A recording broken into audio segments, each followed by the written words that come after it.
Fala pessoal, tudo bem? Sou o André Camargo, canal Fórmula 1 Members. Estamos aqui para fazer mais um vídeo aí para o nosso canal, sempre contando grandes histórias da Fórmula 1, pilotos, equipes, circuitos, grandes corridas, né? Se você gostar do vídeo aí, se inscreva no nosso canal, fortaleça a nossa ideia, pessoal. Eu escolhi o vídeo de hoje, pessoal, através de uma discussão que houve aí em um dos grupos que eu participo do WhatsApp aí de Fórmula 1, participo de alguns grupos aí. E foi uma discussão que rendeu lá no grupo semana passada, né, se havia acontecido isso, se não havia, né, e aí chegaram para mim e perguntaram, e eu falei, não, pera um pouquinho que eu já respondo para vocês num videozinho aí que eu vou fazer aí para esclarecer essa questão, né. É uma questão que já tinham me perguntado antes, né, eu já vi alguns debates nesse sentido nas redes sociais, né, e vamos esclarecer aqui o que aconteceu falando do Nelson Piquet. Faz tempo que eu não falava aí do Nelson Piquet, nosso grande campeão, nosso grande craque do automobilismo aí, Nelson Piquet, né? Muita gente também me pede para falar do Piquet aí, né? Eu tenho muitas coisas para falar da Fórmula 1, mas sempre que eu puder vou estar lembrando do Piquet aí, e aproveitei essa discussão que houve no grupo aí para falar um pouquinho mais do Piquet, do início da carreira do Piquet na Fórmula 1, também para esclarecer essa dúvida aí que foi gerada no grupo do WhatsApp e que eu já vi em outros lugares essa discussão também. Se o Piquet foi ou não piloto da McLaren em 1978. Eu sei que muita gente que acompanha a carreira do Piquet já sabe a resposta, mas também sei que muita gente não sabe, até pela discussão lá no grupo eu vi isso. Então vamos esclarecer essa dúvida e aprender um pouquinho mais a história do Nelson Piquet também, acompanhar esse começo da carreira aí do Nelson Piquet como foi. Mas vamos contar rapidamente aí a trajetória do Piquet no início da carreira dele. Ele vai para a Europa competir no fim da década de 70, né? Em 1978 ele compete a Fórmula 3 inglesa pela equipe Ralph, né? Um carro amarelo aí que muitos da época devem lembrar, e ganhou de cara, né, a Fórmula 3 inglesa, batendo recorde de vitórias em uma só temporada até então. Bateu esse recorde aí, competindo com pilotos bem mais experientes, que já estavam aclimatados ali na Europa, né, que já sabiam mais ou menos a dinâmica do campeonato. Ele foi lá, não quis nem saber, e venceu 13 corridas na Fórmula 3 em 1978, na Fórmula 3 inglesa, e isso já despertou a atenção do pessoal da Fórmula 1. Lembrando, a Fórmula 3 inglesa era o terceiro degrau, né, para chegar na Fórmula 1, ainda tinha que passar pela Fórmula 2, né, que era o segundo degrau antes do primeiro degrau, que era a Fórmula 1. Mas o Piquet nem teve essa transição, porque o Piquet, pelo desempenho já da Fórmula 3, e naquela época a Fórmula 1 também era muito mais democrática, tinham 30 equipes no grid, tinham 40 pilotos aí competindo, tinha mais espaço, né, para revelar novos pilotos e para contratar novas promessas, né? E foi isso que aconteceu com o Piquet. O Piquet nem foi para a Fórmula 2, ele foi direto da Fórmula 3 até a Fórmula 1, né? O campeonato de Fórmula 3 em 78 acaba no final de julho, e ele já nesse final de temporada aí da Fórmula 3, quando ele já estava para ganhar o título, brigando, ele já estava recebendo convites de equipes de Fórmula 1. Né? A estreia do Piquet na Fórmula 1 ocorre acho que 2 semanas depois de ele ganhar o título de Fórmula 3 inglesa lá em Donington, né, no final de julho. Acho que 1 ou 2 semanas depois ele já estava no cockpit de Fórmula 1 pela equipe Enzyme, que convidou o Piquet aí a fazer o GP da Alemanha de 1978. A Enzyme era uma equipe de fundo do grid. Aquela época, pessoal, a gente tinha diversas equipes aí garageiras, foi o auge das garageiras, equipes que pegavam chassi, pegavam motor, pegavam peças e montavam os carros. Isso dura até o final da década de 80 aí na Fórmula 1 praticamente, né? Enfim, o Piquet é convidado a dirigir o Grande Prêmio da Alemanha pela Enzyme, uma equipe de fundo do grid, onde o principal objetivo era se classificar para a corrida e tentar terminar a corrida, né?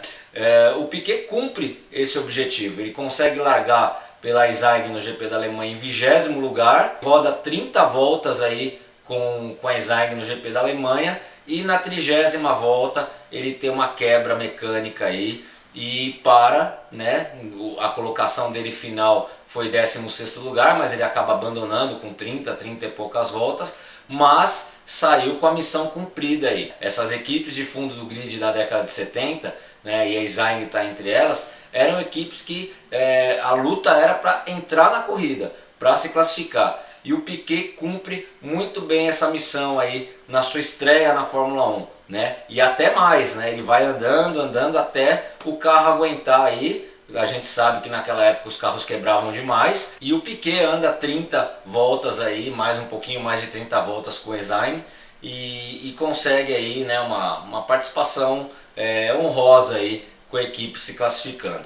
Mas essa corrida da Ising foi até uma corrida que aconteceu depois de ele receber o primeiro convite dele, de ele ter fechado um contrato de 3 corridas com outra equipe, né? Eu só coloquei a estreia do Piquet na Fórmula 1 porque cronologicamente é mais interessante aqui para o vídeo, porque agora que eu vou contar essa história da questão do Piquet correr com McLaren ou não correr, né? A estreia do Piquet então acontece na equipe Ising, que convida o Piquet após ele ter fechado um contrato com outra equipe, a BS Fabrications, uma equipe que já tinha outro nome, mas é renomeada em 1976, dessas clássicas equipes garageiras também, né, correndo com um motor, um chassi e montando o seu próprio carro. Em 76 a BS Fabrications correu com o chassi Surtees, em 77 corre um pouco da temporada com o chassi March e depois já na segunda metade da temporada de 87 compra um chassi McLaren, né? E 78 se mantém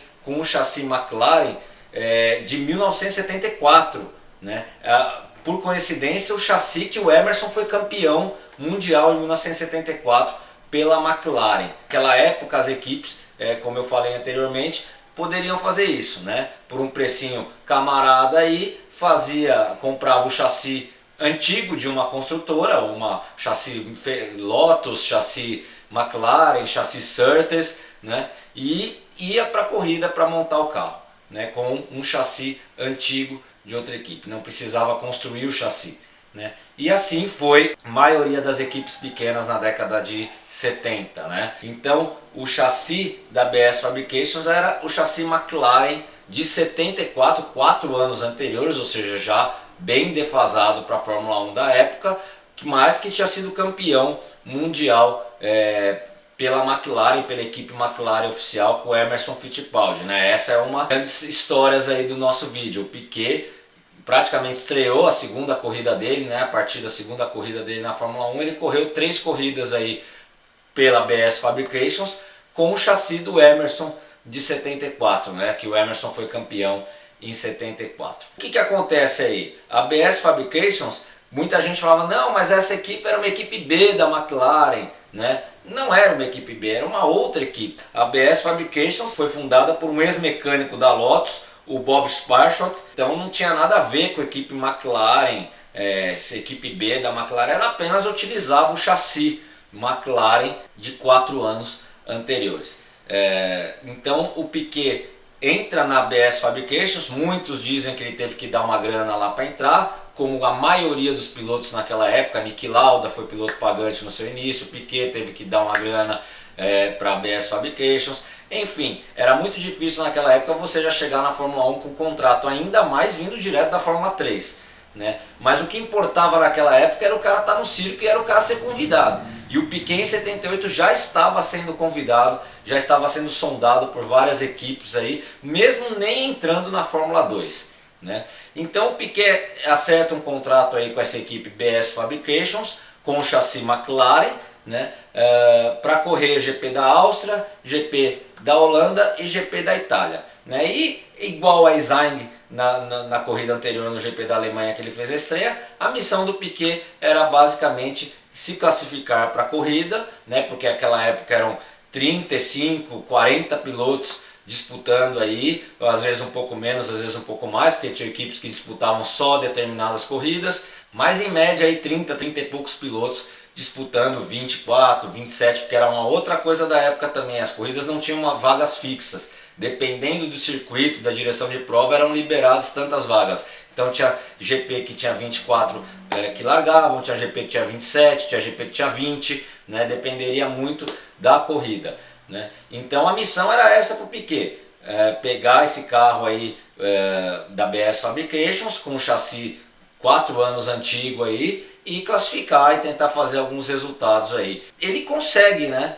esse objetivo, porque ele consegue se classificar para as 3 corridas que ele disputou com a BS Fabrications. O GP da Áustria ele se classifica em 20º lugar, né? Ele abandona logo no começo com uma rodada, mas conseguiu se classificar. No GP da Holanda ele se classifica em 26º lugar, que não era o último colocado, largavam 27, ele larga em penúltimo, né? Ele dá 16 voltas e quebra a transmissão, né? E no GP da Itália, com certeza a terceira e última corrida aí pela BS Fabrications, ele consegue a melhor participação dele sem dúvida. Ele consegue largar em 24º lugar, que era a última colocação no Grande Prêmio da Itália, né? Ele consegue largar e ele termina em 9º lugar, ele acaba a corrida e termina em 9º lugar na mesma volta do vencedor, que foi o Niki Lauda, né? Então ele fez aí com certeza a melhor corrida dele desde que ele estreou no GP da Itália de 78 aí com a ABS Fabrications. O Piquet começa a chamar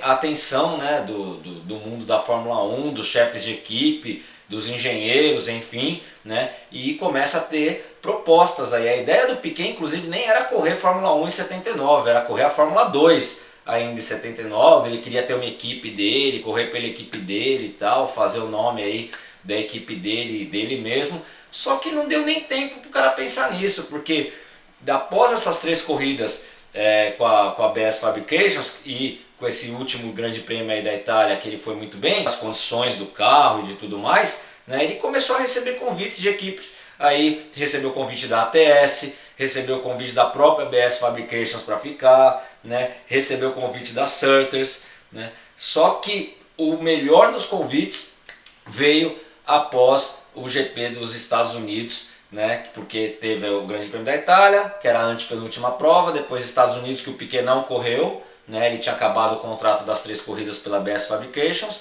ele não correu, e logo após o Grande Prêmio dos Estados Unidos o Piquet recebe um convite da Brabham para correr a última corrida de 78 na Brabham, que era o GP do Canadá de 78, né? E ele ia ainda ganhar, né? Ele ainda ia, ele que estava aí pagando, correndo meio que de graça, na Ising meio de graça, depois teve que dar uma ajuda de custo aí para a BS Fabrications, ele faria um contrato, né? Então bem diferente aí das situações anteriores, e essa história do Piquet com a Brabham vai até 1985, uma história linda de se contar aí, 2 títulos mundiais, né? Fez história na Brabham e com certeza aí foi o grande divisor de águas da carreira do Piquet, né? Mas essa é uma outra história que a gente vai contar com calma, essa trajetória do Piquet na Brabham. É uma história que merece um vídeo de mais de uma parte, né, para a gente falar aí da trajetória dele. Nós vamos contar, com certeza também não é o foco desse vídeo, mas o foco desse vídeo é esse, é saber se o Piquet realmente foi ou não foi da McLaren. Ele dirigiu um chassi McLaren? Dirigiu, como eu falei, um chassi McLaren de 1974 do Emerson Fittipaldi. Só que a equipe não era a McLaren, né? E nem era uma equipe B da McLaren, né? A equipe McLaren naquela época tinha o James Hunt, tinha o Patrick Tambay e tinha o Bruno Giacomelli, né? Naquela época também podia escrever até mais de 2 carros por equipe, né? Essa é a equipe McLaren oficial da época, né? Então o Piquet dirigiu sim um chassi McLaren. E porque muita gente confunde? Primeiro porque a pintura era muito parecida, né? Veja aí uma foto do Piquet com o Giacomelli atrás, o Piquet na BS Fabrications e o Giacomelli na McLaren oficial.